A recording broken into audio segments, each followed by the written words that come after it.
សួស្តីអ្នកនរគ្នានៅក្នុងវីដេអូនេះខ្ញុំនឹងបង្ហាញអ្នកនរគ្នាពីរបៀបសរសេរភាសាខ្មែរនៅលើ CapCut ហើយជាទូទៅគ្នាយើងសរសេរអក្សរខ្មែរនៅលើ CapCut អីគឺភាគច្រើនវាអត់ស្គាល់ដៃអត់ស្គាល់ជើងអញ្ចឹងណាខ្ញុំឧទាហរណ៍សិនអញ្ចឹងដូចជាស្ដែងគ្នាយើងឃើញអញ្ចឹងវាដាច់ដៃដាច់ជើងដោយសារអីយើងអត់មាន font ខ្មែរទេហើយដើម្បីទៅដាក់ font បានគ្នាយើងចូលទៅក្នុង Telegram ហើយគ្នាយើងចូលទៅក្នុង Telegram មួយដែលមានឈ្មោះថា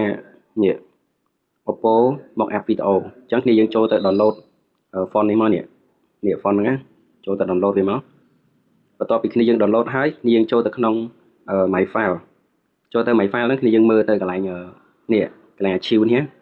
ឃើញ file ហ្នឹងមួយអីអញ្ចឹងគ្នាយើងចូលទៅស្រាយ file ហ្នឹងចេញមកចុចពីលើវា extract មកកន្លែងនេះគ្នាយើងដូរ location ដូរទីតាំងវាតិចមកគ្នាយើងគ្រាន់តែចុចចឹងហើយដាក់ extract here មកហើយយើងចុច OK មកប៉ុណ្ណឹងមករួចរាល់ហើយអញ្ចឹងគ្នាយើងអាចចេញទៅក្រៅបានមើលកន្លែង file នេះឃើញឈ្មោះ file របស់យើងមិញនេះឃើញទេខ្មែរ font អញ្ចឹងពេលដែលបានប៉ុណ្ណឹងហើយគ្នាយើងគ្រាន់តែចូលមកក្នុង CapCut វិញដដែលអញ្ចឹងកន្លែងនេះគ្នាយើងសរសេរសារថ្មីក៏បានឬក៏មិនបាច់សរសេរក៏បានដែរអញ្ចឹងប្រហែលថាយើងចង់ដូរ font ឡើងហ្នឹងអញ្ចឹងគ្នាគ្រាន់តែ select ចឹងមកហើយចូលឡើង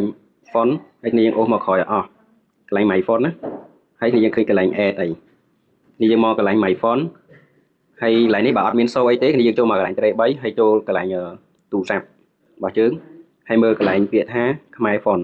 ហើយគ្នាយើងតម្លាក់ font នឹងចូលមកអាហ្នឹងយើង add មកម្ដងមួយគ្នាយើងចង់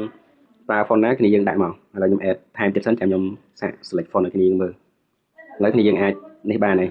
ឃើញទេពេលយើងដាក់ font ខ្មែរនឹងមកហើយភាសាហ្នឹងគឺយើងសរសេរមកគឺវាលោតមានដៃមានជើងឲ្យហ្មងហើយតមក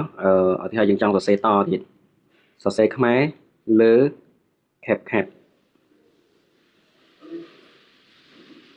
ប្រហែលអញ្ចឹងណានេះឃើញទេអញ្ចឹងវាស្គាល់ font ស្គាល់អីទាំងអស់អញ្ចឹងគ្នាយើងចង់ដាក់ font អីគ្នាយើងសរសេរតាមនឹងមកអាហ្នឹងរបៀប add font នៅលើ CapCut